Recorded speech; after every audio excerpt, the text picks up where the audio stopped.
So, happy Tuesday night, Eagles fans. It is Nicky Stees here. I'm going to spend some time now. I'm going to go over some of the Philadelphia Eagles moves they made today and going to talk about some of the upcoming free agents and what I think they should do with those upcoming free agents. Should they keep them? Should they get rid of them? So that's what's going to be in store for tonight. So what I'm going to talk about here, we're going to have a nice, fun night right here. Talking some Eagles football, baby. And that's how it's going to go down. So first, I'm going to pull up the free agents. We're going to have a discussion about that. Going to give you my take on what I think they should do with them. Then we're going to briefly discuss the two moves they made with their offensive coordinator hire and their defensive coordinator hire. So let's get into it. So I'm going to pull up the list of free agents for this season. So I'm going to pull that up. We're going to go over it.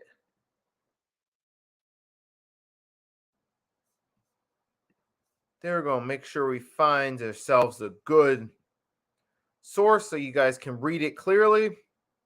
And then I'm going to get to it. So we're going to discuss all these free agents right here, whether I think they should go or stay. Obviously, we know the free agency is a few weeks away, so it's almost time, The Eagles going to have to know what they're going to be doing with these guys right here, whether they keep them or whether they're getting rid of them, So let's go through the list, shall we? So here we go. So our list of free agents. Going to read from top to bottom, let you know what I think they should do. So let's dive right into it. So we start with Fletcher Cox. Fletcher Cox, he is one of the main pieces of this team. He's been there for a long time. He's somebody who you want to keep someone that you would want there. You like his presence there. But at the same time, he is 32 years old. He's going to be going on 33 by this time next year. So he's a guy that you want to keep. Now, when I look at the list of some of these other guys we have right here, he's a guy I'd rather keep over some of these other guys. So I'd say for now, keep Fletcher Cox unless you can sign a suitable replacement in free agency and you can get someone to join the Eagles. If so, then I'd say let him walk. But if you don't actually have a suitable replacement in mind, for now, we can keep Fletcher Cox. Now, moving right along down the list, I'm going to go with Robert Quinn. I'm going to scroll down to have the one I'm talking about be the top one on the screen. So Robert Quinn, he's a guy who should exit out that, but never mind, just ignore that. So Robert Quinn's a guy who I think we can move on from. He didn't really contribute much at all this year, and he missed most of the time he was with us with an injury, so the trade for him didn't really do much for us. And besides, we were already on a roll before we got him, so do we really need him back? I think we move on from Robert Quinn. Brandon Graham, my opinion, should have been comeback player of the year. He was the one who helped lead this. He's the one who came back from that ACL tear, and he was lighting it up, and he was playing good right there. So I think based on the season he had, he can still have value for a few more years. So I personally wouldn't mind bringing him back despite his age. So I think he's a guy we can bring back. So that's bring Brandon Graham back. Javon Hargrave, I would keep him.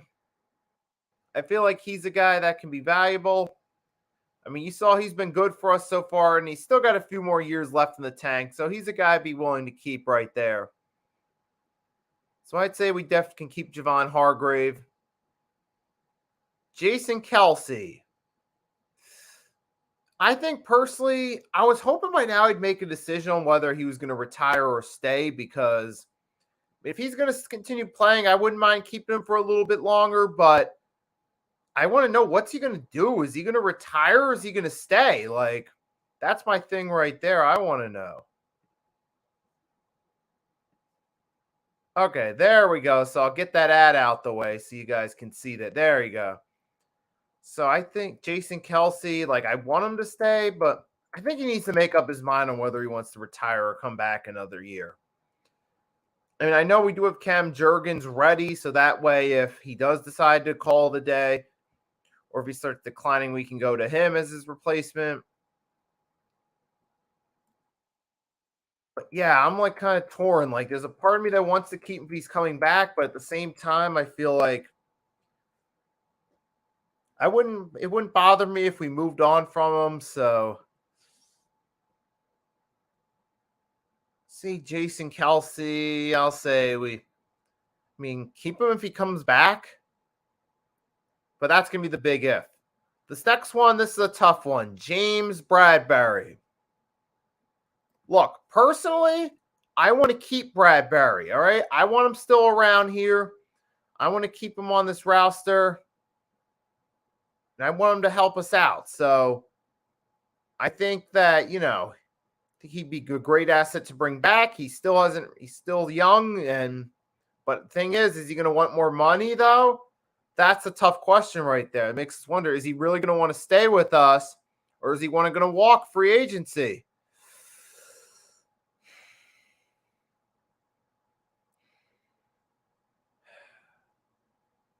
So, yeah, I want to keep him, but I get a feeling he might end up going elsewhere. I wouldn't be surprised if that's the case.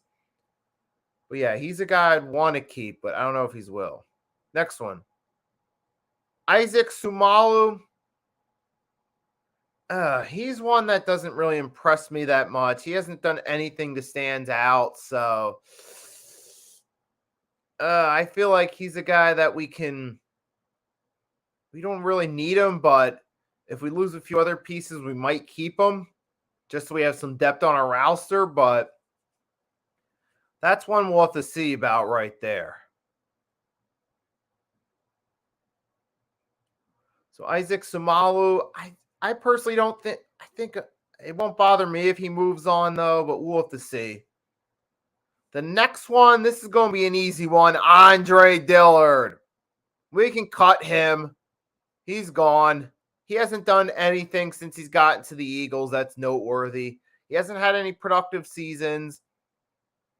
He just, he's not of help at all for us. So we can move on from him. He hasn't done us any favors. Next one, outside linebacker, Kazir White. Yeah, he started off the season hot. Remember, he was having a good opening start to the season. He looked like a valuable asset. But then as the season went along, he turned into a liability second half of the season. So do we want to take our chances that he comes back and does more of the same? I personally think, nah, we can move on from him. So Kazir White, I think personally, he can walk free agency time. He's not really doing us any big favors. So in the long term after his last year. So I think we can move on from him and find a replacement. TJ Edwards. I want to keep TJ Edwards for us because he helped us out. He was one of the better linebackers on this core. So I'd like to keep him. But here's the thing, though. We have to keep in mind, he might want some starting money and some teams might want him. So TJ Edwards is a guy, yeah, I'd like to keep him, but don't be surprised if someone offers him money and he takes that offer right there while it's on the table. So don't be surprised if TJ Edwards walks for that reason right there. I would like to keep him, but you know how it is with free agency. That's the thing that sucks about it is that when other players, get that offer, they get a big good time offer from another team, they're going to accept that offer. Now, I understand from the player standpoint, don't get me wrong. Hey, they want the opportunity to put money on the table while they still have the chance to and put extra, have extra lighting in the house for their families, make sure they always have food on the table, make sure, that their wives, their kids have everything they need. So I understand with players taking that money when they get the opportunity to. I don't blame them. So if TJ Edwards does go for that reason, I will not be surprised. So that's what I can leave it at right there. So the next one, Ndamukong Suh. I have respect for him as a player. He's a respected veteran, but we don't really necessarily need him. We only brought him in because when we had a few injuries on the line during the regular season. That's the only reason we brought Sue in. So it's not like Ndamukong Suh is really a big asset for us. So he can go. Another one who can go, Linval Joseph. Let's face it, we only brought him in again for the same reason we brought in Sue. We brought him in to add some depth when we had an injury.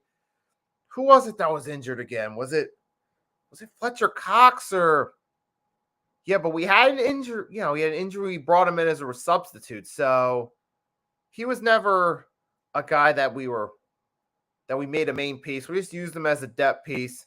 If we find ourselves in a similar situation next year, we could sign a veteran for that period of time. Or maybe if it's Linval Joseph, we could re-sign him sometime next year as well. But yeah, I think, he can definitely go is the point I'm getting to. So we don't need Linval Joseph. Boston Scott. Now, this is where it gets interesting because if you look at the list, you got Boston Scott,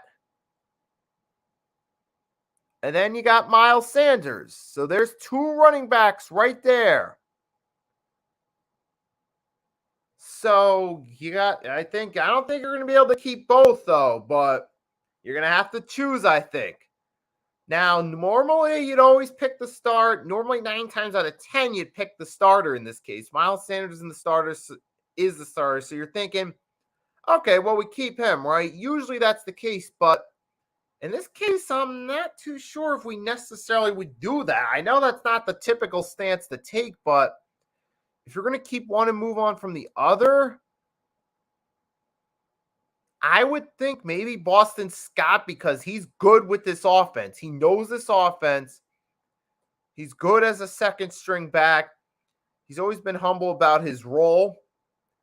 So I think if we were going to keep Sanders or Scott, we would keep Scott and then let Miles Sanders walk because, yes, he had his best season, yes, but there are flaws with him too. And we've seen it. Especially his rookie year, because one of the biggest things was he could make that catch out of the backfield and take off, make a play with it. He doesn't do that as much now. And you think about it, Miles Sanders, he'll have some good games, but he's never really like a guy that I can truly look at and say, yeah, he's the long-term answer at back. I think he's the guy we can keep long-term. I think that's part of the reason why the Eagles relied more on Boston Scott or Jalen Hurts to make some plays with his feet than Miles Sanders because he's just not – some games he doesn't really get going like that. He'll have a few average games.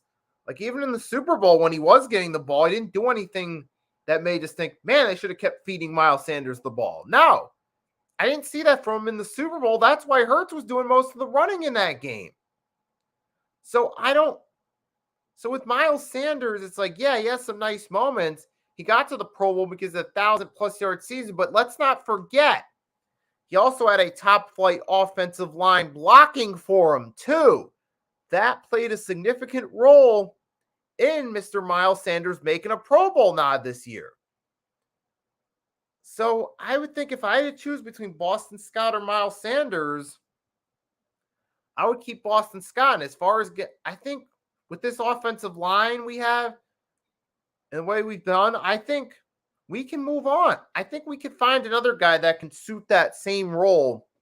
Maybe if Josh Jacobs, I believe he's a free agent, right?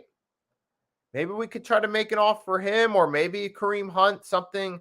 There might still be some interest there with Kareem Hunt and the Eagles. Maybe that might happen. Maybe a trade could happen or free agent signing. I don't know. I'm going to look that up real quick. See, is Hunt a free agent or not? I'm going to look that up.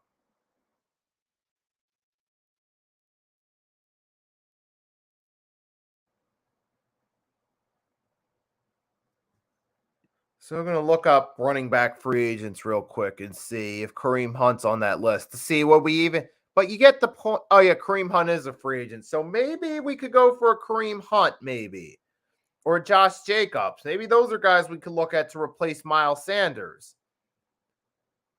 So that could possibly be – so we could possibly move on from Miles Sanders, possibly. So I personally feel like we can move on from him and find someone as a substitute.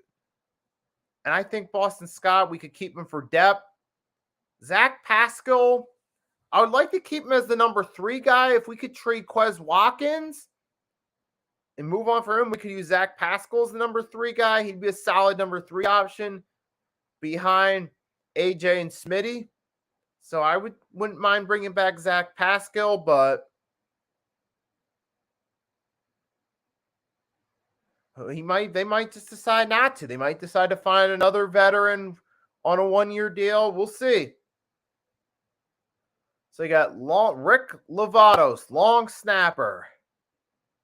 He's a guy I think like Rick Lovato. I think we don't long snapper. You can always find another off snapper, or maybe you keep him because he's cheap. I personally don't care either way. So I'm not really that worried about him, whether he stays or goes. Now, out of the remaining people on this list, this is the one person I would like to see stay. Chauncey Gardner-Johnson. He was a key piece to our secondary last year. I mean, he was the main one, aside from Darius Slay, that was really a valuable piece of that secondary. And, before he got injured, he was really on a tear. He was tearing it up, getting a bunch of picks back there, helping us win some games. You know what? So I was definitely high on him. And plus, he's still only 25, so he's still got some mileage left in the tank. So I'd say, yeah, we want CJ Gardner-Johnson back. I'm with us on that one. That's right, Eagle Nation. We can bring CJ Gardner-Johnson back. And I'll be happy with it. Next one, Tyree Jackson. I mean, we do need a number 2 tight end. We do, but at the same time,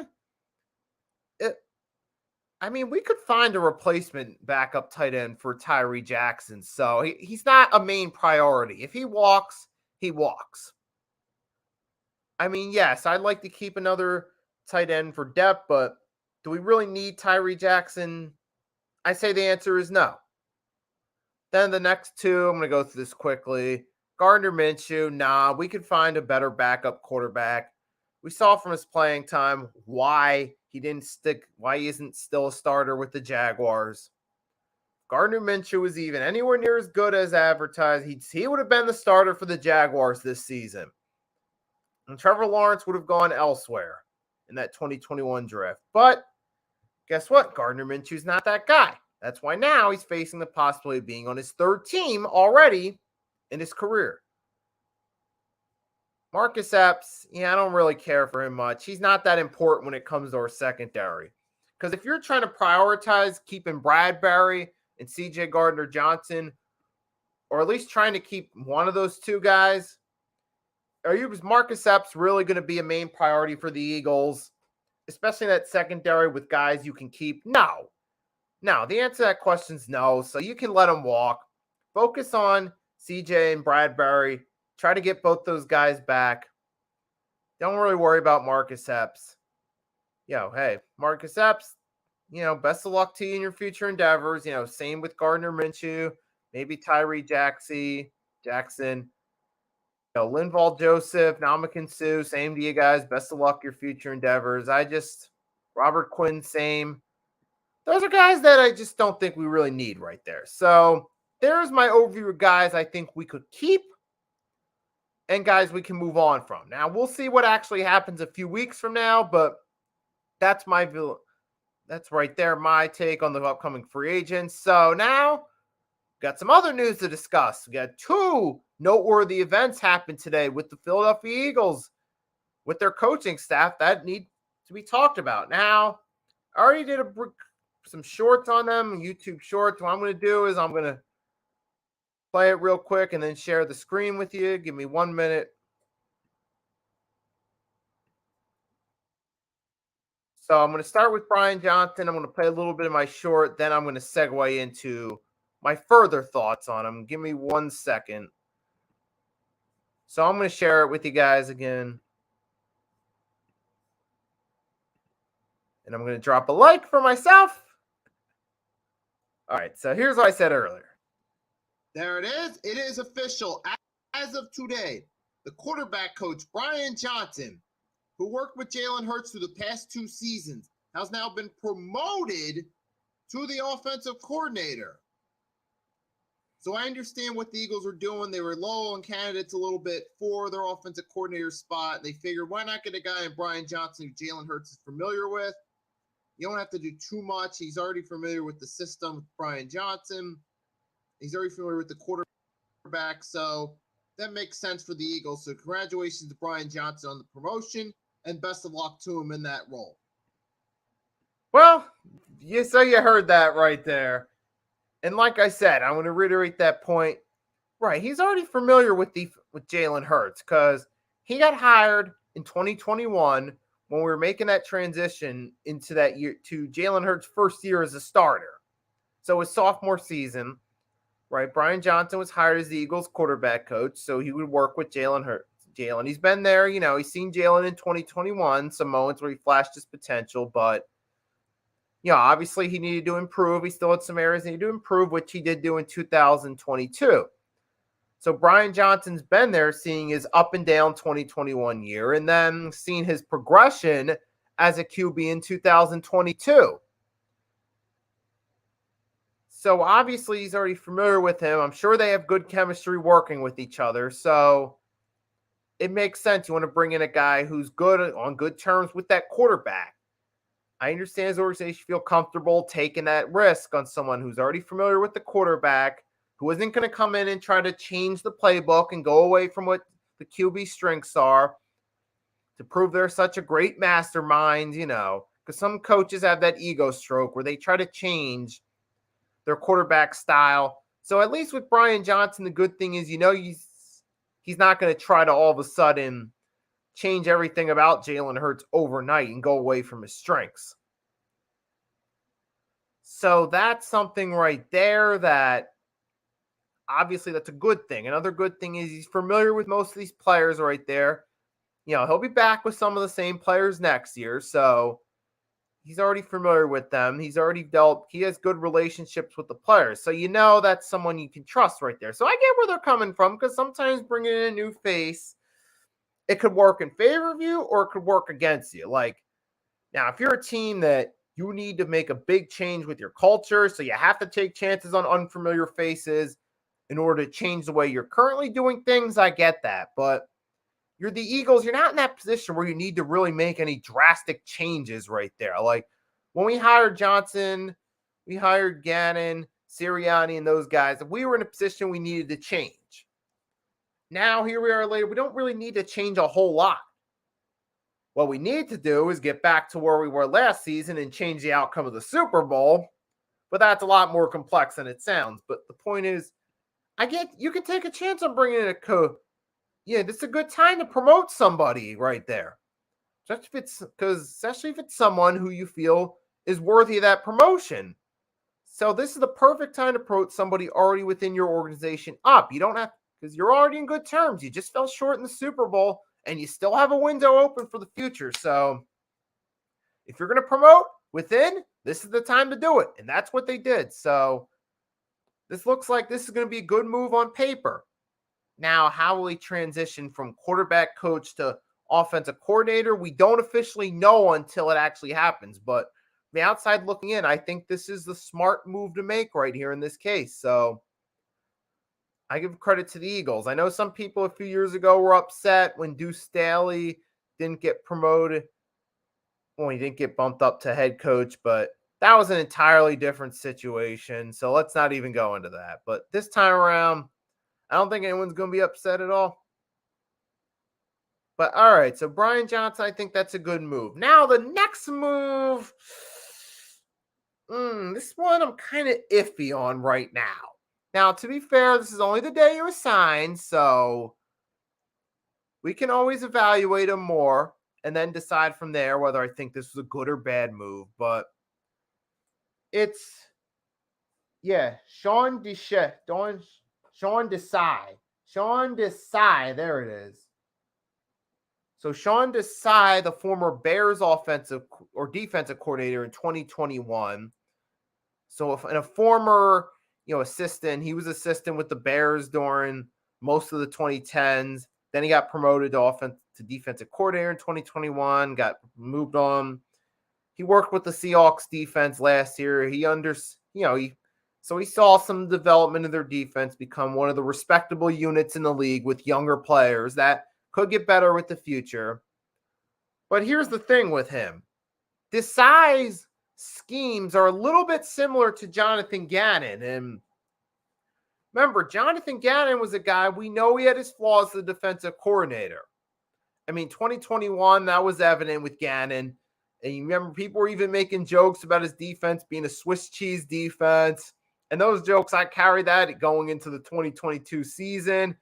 We all had our concerns about Gannon. And there were times we didn't have to worry about him. But there were times also he got in his way, especially in the clutch when the pressure was on most. Jonathan Gannon got in his way. So the initial thought of bringing in a coach with a similar approach, offensive coordinator with a similar, or defensive coordinator, with a similar approach to Jonathan Gannon, I don't like that move right there. That's has me a little bit worried. So with Desai's defense, one thing I noticed, they did a pretty good job during that year he was with the Bears in 2021 defending against the pass. They were third against the pass right there, so Desai did a good job getting some pressure, being able to throw off the QBs a little bit for the Bears there in 2021. But here's the thing that killed them the most. He could not get that defense to stop the run.